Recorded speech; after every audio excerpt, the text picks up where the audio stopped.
Labadiena, 29 pamoka. Šiandien dar pašnekėsim apie array ir parodysiu du papildomus būdus, kaip dar galima juos susikurti.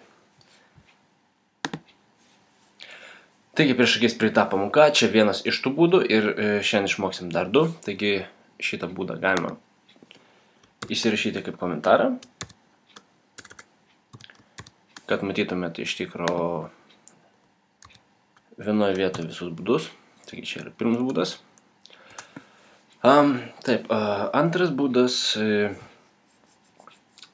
gali būti šiek tiek patogesnis, bet jis užims daugiau vietos. Tai yra, įsivaizduokit, kad mes turim 70 vardų ir mums reikia kem 9.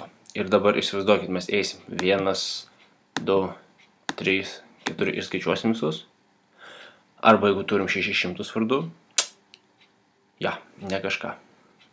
Tai vat, kokį čia numeriuką reiktų rašyti, mums būtų didžiulis galvos skausmas. Todėl parodysiu vieną būdą, turbūt bus paprastesnis, kurio pagalba, sakykime, galėsim pasidaryti daug aiškiau tos mūsų vardus.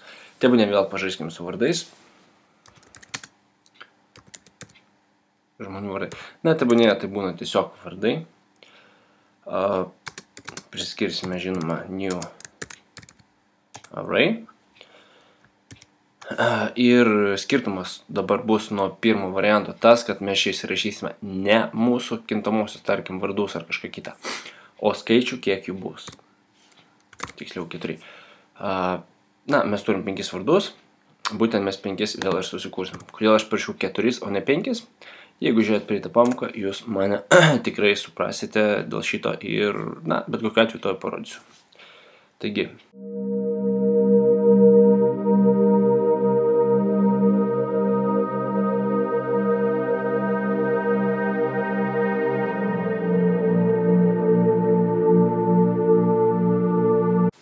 Įrašiau tik 4 vardus, paskaičiuokite, nes tikrai vardai yra 5, nors baigėsi 4. Taigi, pagal idėją, taip viskas ir turėtų atrodyti. Štai visas mūsų vardų sąrašas. Kaip mato, daugiau užima eilučių šiek tiek, bet yra daug paprastesnis ir aiškesnis. Mums, pavyzdžiui, reikia 3 vardo, o tiksliau 4. Jeigu mes skaičiuotume 1, 2, 3, 4, bet pagal kompo skaičiavimą tai yra 3 vardas, nes, mes pradedam skaičiuoti visada nuo 0. Tuose kompas pradeda skaičiuoti nuo 0, mes nuo 1. Taigi, jeigu man reikia Dariaus, aš žinosiu, kad man reikia pasirašyti document write, vardai ir kokiais jau Darius reikia, ne? Štai taip, įsisaugom, bandom išviešinti ir, kažkur yra klaidelė. Taigi, aš biškį užšokau už skripto ribų. Štai taip. Ir dabar pasižiūrim. Aš matau vardą Darius, ar ne? Jeigu man reikia Evelinos, aš tiesiog pasikeičiu į skaičiuką 1. Nes būtent prie Evelinos yra vardai 1 objektas. Ir refreshinus aš matau Eveliną.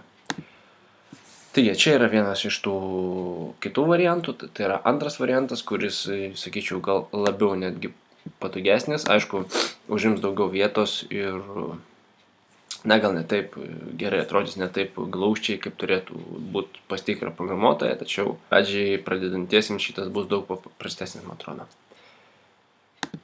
Gerai, pasidarykime vėl komentarų. Ir apžvelgsime trečią variantą. Trečias variantas nuo pirmojo, ar tarkim nuo antrojo, praktiškai visiškai nieko nesiskiria, taigi vėl vardai tebūnie,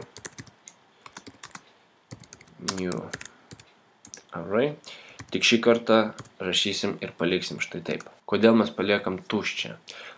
Vien tik todėl, kad nebūtina mums prisiskirti ir po defaultu nustatyti būtent 1, 2, 3 ir 4 vardus.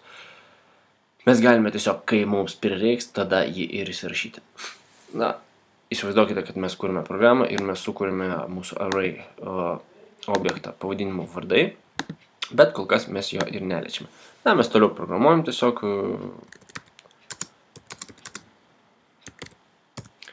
kažką tai ten pasirašom, tas, po to ten tarkim Žigulys.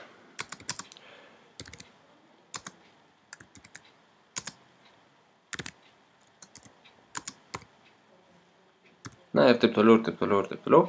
Ir galiausiai ateina momentas, kai mums reikia mūsų vardų bloko, vardų objekto, atsiprašau, ir kažką su jais padaryti. Tai automatiškai vardai 0, iš karto galiu ir prisiskirti. Ir lygius, ar ne? Kažką su juo vėl padarau, dalėsim kažkokį kodą pasirašau, ar ne? Praeina kažkiek laiko, aš ir vėl prisimenu, man reikia vėl naujo objekto vardams, naują vardą įsivesti. Vėl mes pasirašom vardai ir prisiskiriam naują vardą. Ir taip galim išmėtyti būtent mūsų šitos vardus, kokią norim schemą ir nebūtinai visi turi būti prie pat vardo array, objekto vardai array.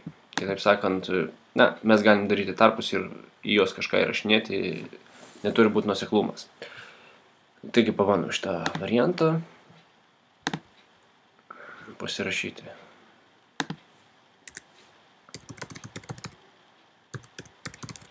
Document write, vardai antrą, tarkim, ir turėtume pamatyti Evelina, ar ne? Evelina, undefined, antras. Supratau, mes neturim antrą. Atsiprašau, aš va kaip žmogus mąstau, ne kaip kompas. Taigi, dabar mes turim Eveliną. Jeigu įsirašysim 0, turėsime mano vardą, kaip matot. Taigi, tai yra 3 būdai, kurio programuoti spręsti jums, bet iš širdies patariu žinoti visus 3, nes žinokit, būna taip, kad reikia ir vieno, ir antro, ir trečio, ir juos visus 3 panaudoti vienam programavime. Tad atsiminkite visus 3 ir bus daug paprasčiau. Jie tikrai nėra sunkus, array iš vis yra toks paprastas dalykas, kad aš net nežinau. Taigi gerai, judėsim prie 30 beros pamokos.